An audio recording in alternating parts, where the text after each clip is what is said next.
So we know that we are stretching you into some different ways of looking at things, because unless you are willing to accept that you are a vibrational being who lives in a vibrational universe, then you cannot begin to understand how things are happening in the way they are to you or to anyone else.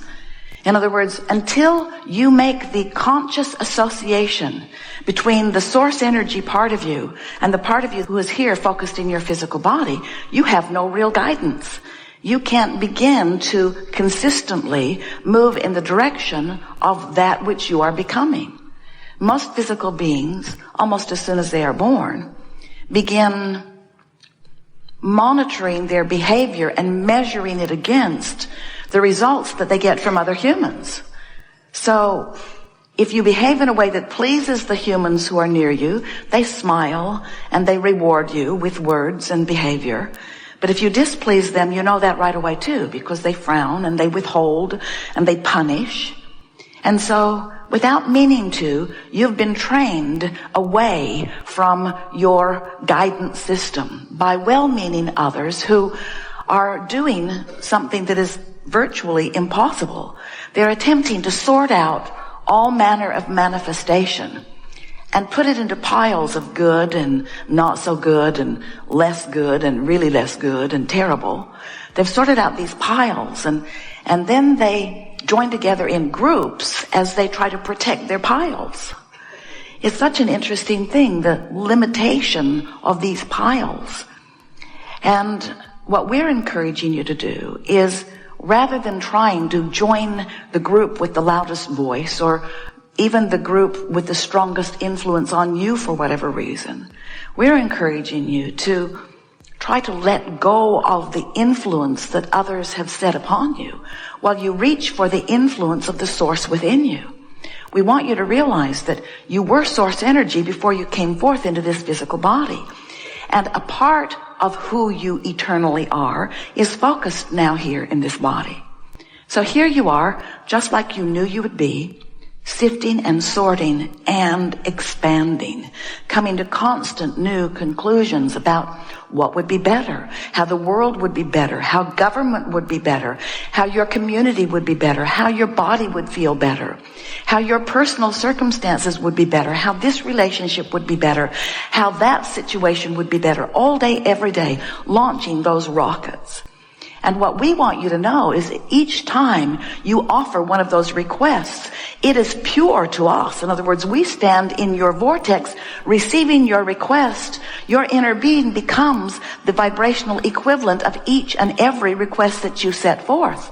But as we said at the beginning of our conversation here with you today, often you don't go with your rocket. You stay outside the vortex, so to speak, justifying why you need or why you want the improvement. And as you beat the drum of the injustice that you're living, I don't have enough and it's not fair, and I've never had enough and it's never been fair, and those people around me don't have enough and that's never been fair. What you do, you don't mean to, but what you do is you keep active in yourself a vibration that prevents you from joining the vibration of your desire. That's why your desire doesn't feel good to you. Your desire doesn't feel good to you when you doubt it. Your desire doesn't feel good when you don't believe it. Your desire doesn't feel good when you don't feel worthy of it. Your desire doesn't feel good when you are in a state of blame or guilt or anger or frustration. When you feel those negative emotions, what it means every single time is, oh, you launched a desire. Yes, you did. And your desire is with the larger part of you and is present tense in terms of the vibrational creation. But as long as you are feeling negative emotion, it means you're not up to speed with your desire. And that's logical in many cases, isn't it? Because what's been happening and what you've been observing is usually the reason that you're offering the vibration that you're offering. Most people are responding to what's happening around them. If someone is rude to you, maybe somebody you love, maybe somebody you don't even know, but if someone is rude to you and you observe their rudeness, you usually have a knee-jerk response to that. And if you keep it up, you're going to develop a pattern of believing that people are rude or of believing that you are inferior in some way and attracting it. In other words, you're going to get a complex if you keep focusing upon things that keep happening and keep them active in your vibration. So what this gathering is about you deciding that you're going to offer your vibration on purpose, because your vibration equals your point of attraction. The law of attraction, which is the powerful law that manages this universe and everything that exists, it is a law that responds to vibrational frequencies. And the only reason that humans aren't more keenly aware of this law is because most humans are unaware that they have a vibrational frequency. They're not putting it together. They're not noticing that their emotions are the key to their alignment or resistance to the vibration of who they are.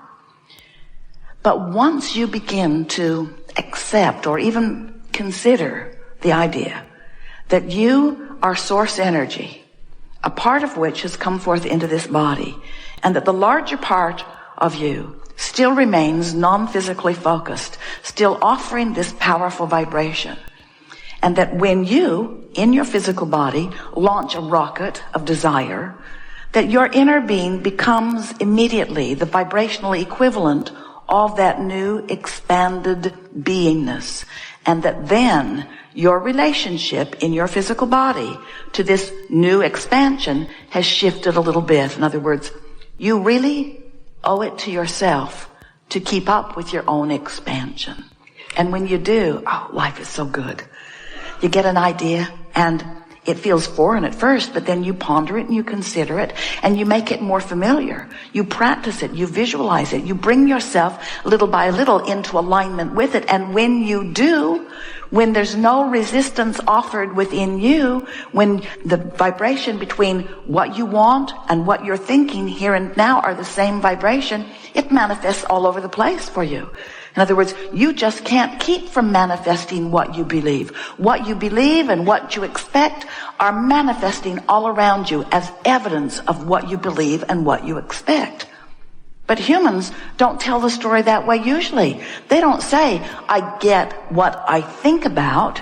They say, I get stuff and some of it I like and some of it I don't like, but I can't figure out what's the common denominator. I think that I am living a karmic response to past lives. It must be something like that. No. I know what it is. There's a conspiracy against me.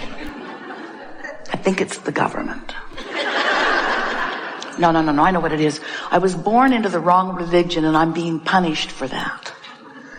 You come up with really screwy things. Or you say, it's my employer's fault. That's a big one. Oh, here's the biggest one of all. It's my mother's fault. I'm certain that we got off on the wrong foot. If she had been wiser, things would have gone better for me. And what we're wanting you to realize is you learned a lot of vibrational patterns from a lot of different places. But the bottom line is your vibrational pattern, what you believe and what you expect is what you're getting. It's what you're getting. It's what you're getting. And we just want to show you that if what you're getting is a match to what you're wanting, then our work here is done. But if there are things that you desire that you're not getting, if you want to feel clear-minded and you're confused, then there's more work to do. If you want to be healthier than you are, then there's more work to do. If you want to have more fun than you're having, then there's more work to do. If you want to be more prosperous than you are, then there's more work to do. And we want you to know that there is always, eternally, don't let this get you down, more work to do, because you're constantly sifting and constantly asking and constantly then being given the choice of moving in the direction of your newfound request or not. And you're going to discover that as you move in the direction of the desires that are born every day, then life feels good to you. You cannot get enough of it. You wake up refreshed and eager. You're like those little kids you see. Don't you see them? They hit the floor running every day. They cannot wait to get... And you wonder, what is the intrigue with that pile of toys that they've been playing with for so long? What is it about that room or that little box of toys or that friend across the street? What is it that they keep discovering new eagerness for life? And then you say, as a sort of burned out adult, well, they'll get over that soon enough. And we want to say to you, we want you to never get over that frisky, free feeling of the new discovery of life. Jerry and Esther, every now and again, will say, well, we'll just stay in. They're living in hotels mostly. We'll just stay in and we'll get some work done. And they have a good time while they're in working. They get along well and their work is delicious to them. But then they'll go out and life will call them. They had a wonderful experience the other day. They went to take the car out to put a package in the FedEx box and the car wouldn't start. The battery was dead. And at first they thought, oh man, what's going on with us? And then the desire to go to the FedEx box resurfaced. And so Esther called AAA. And in 20 minutes, the nicest man came. It was raining. He had a big yellow raincoat on. He brought his jumper cables. He didn't quite know how to hook up this new Cadillac. It was weird. Jerry figured it out, which thrilled Esther. They got the car going. They're in love with life again. They're inside, and even though it's raining, we're rolling. There's nothing that can keep us from rolling. They called the Cadillac agency. Come right in, he said. That morning, Jerry had awakened and said, oh, I would give anything for a really good bowl of beans. And Esther said, it's only a few weeks and we'll be home and you can get a really good bowl of beans. And right next to the Cadillac agency was a really good bowl of beans. So the Cadillac agency, they could not have been nicer. The people in the restaurant could not have been nicer. They had one of the best days of their experience as they spent an extra hour in the restaurant talking to the waiter about her career and what she's doing. She's going to be an architect. You would have really liked her. And as Jerry and Esther went back to their hotel room later that day, Esther said, and then Jerry said, and then Esther said, and then Jerry said, this was just the best day. This was just the best day where a problem presented itself, the solution did too. A question presented itself, an answer did too. And in the process, we got to play with all of these new people that we never would have been able to play with before. They were so high on life, so full of fun. In other words, we want to say to you that your alignment with Source happens in the oddest sorts of ways. And when you accept that life is supposed to present itself to you and will, and out of it will come your reasons to interact, your reasons to explore, your reasons to express your appreciation through dollars and through words, your reason to utilize your own mind, your ability to discover your own solutions.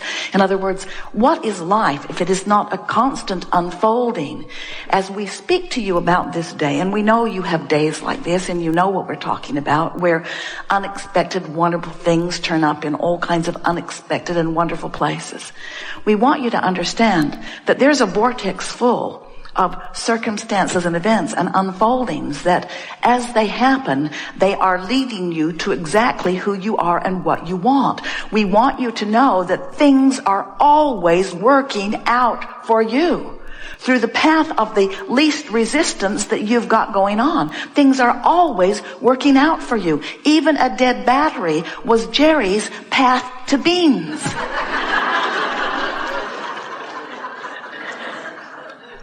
Things are always working out for you.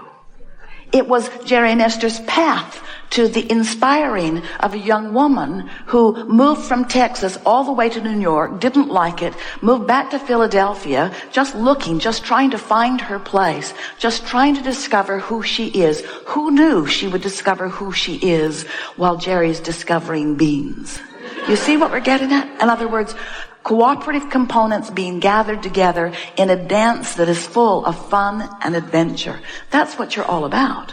We just want you to know that if you will stand in a place of knowing that things are always working out for you, things are always working out.